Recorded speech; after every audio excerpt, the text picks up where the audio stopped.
नमस्कार, yoga my life पर आप सबका स्वागत है। आज का विषय है प्राणायाम करने का सबसे उपयुक्त समय, सबसे सही समय कौन सा है।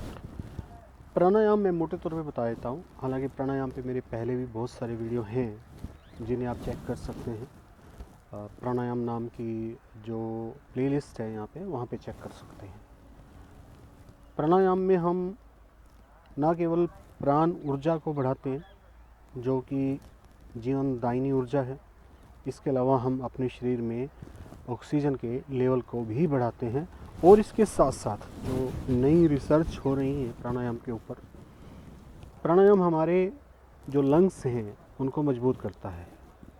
लंग्स के उन पार्ट तक ऑक्सीजन को पहुंचाता है, यानी कि उन सेल्स को लाइव करता है जहां नॉर्मल ब्रीदिंग से, नॉर्मल जो हम सांस लेते हैं उससे ऑक्सीजन नहीं पहुंच पाती।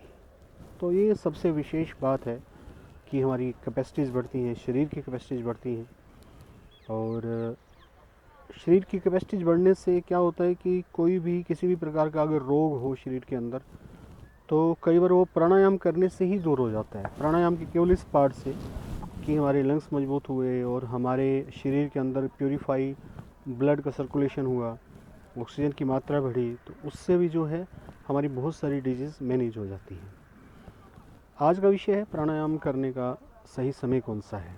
अक्सर हम इसके लिए बड़े कंफ्यूज्ड होते हैं कि किस समय प्राणायाम किया जाए, किस समय प्राणायाम नहीं किया जाए।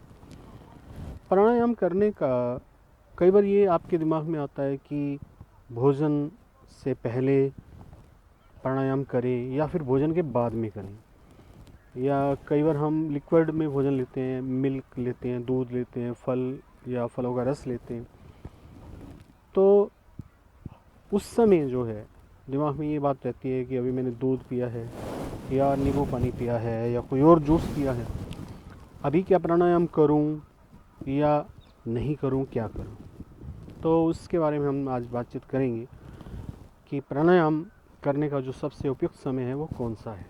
आपने अभी दूध पिया है, सिंपल पानी पिया है, नींबू पानी पिया है, या कोई जूस पिया है, या कोई स्पेशल ड्रिंक आपने पिया है, हेल्दी ड्रिंक, उसके कम से कम 15 मिनट बाद, कम से कम 15 मिनट बाद आप प्राणायाम करेंगे।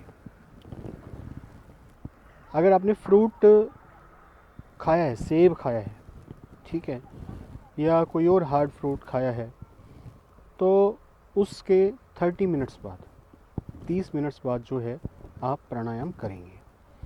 हालांकि फ्रूट खा के भी 15 मिनट वाला रूल जो है वो किया जा सकता है, उसमें कोई इशू नहीं है, लेकिन फिर भी 30 मिनट्स का गैप देना जो है वो ज़्यादा उचित रहता है।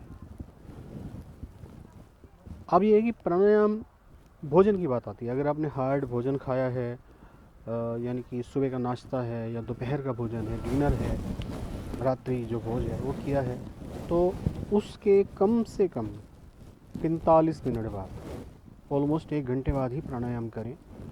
और हल्का भोजन लिया है तो 45 मिनट बाद प्राणायाम करें। फ्रूट के साथ नाश्ता किया है तो भी 45 मिनट के बाद ही प्राणायाम करें।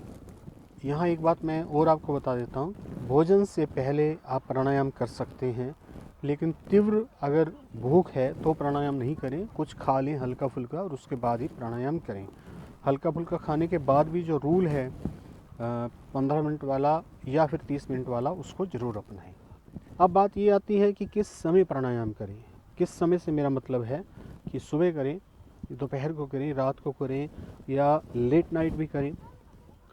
देखिए, जो 15 मिनट वाला, 30 मिनट वाला और 45 मिनट वाला भोजन का रूल है, उसके मुताबिक आप कभी भी कर सकते हैं। लेकिन जो सबसे उत्तम समय रहता है प्राणायाम करने का, वो आपका सुबह का। सुबह क्या है कि वातावरण में बड़ी प्रचुर मात्रा में ऑक्सीजन होती है, तो उस वक्त आप प्राणायाम करें तो ज़्यादा अच्छे, बेटर रिजल्ट आते हैं। अदरवाइज़ आप कभी भी कर सकते हैं। इस तरीके से जहाँ मैं बैठा हूँ इस वक्त, इस तरह के माहौल में आप कभी भी कर सकते हैं, क्योंकि ऐसे माहौल में चारों ओर अगर ग्रीनरी हो तो प्रचुर मात्रा में ऑक्सीजन वैसे ही उपलब्ध होती है। पोल्यूशन से हट के कोई जगह हो, वहाँ पे करें तो बड़े अच्छे रिजल्ट आएंगे।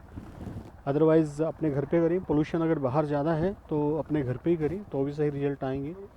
इस वीडियो में हमने समझा कि प्राणायाम करने का उपयुक्त समय कौन सा है और भोजन से पहले करना चाहिए, भोजन के बाद करना चाहिए। दोनों समय कर सकते हैं, भोजन से पहले भी कर सकते हैं, बाद में भी कर सकते हैं।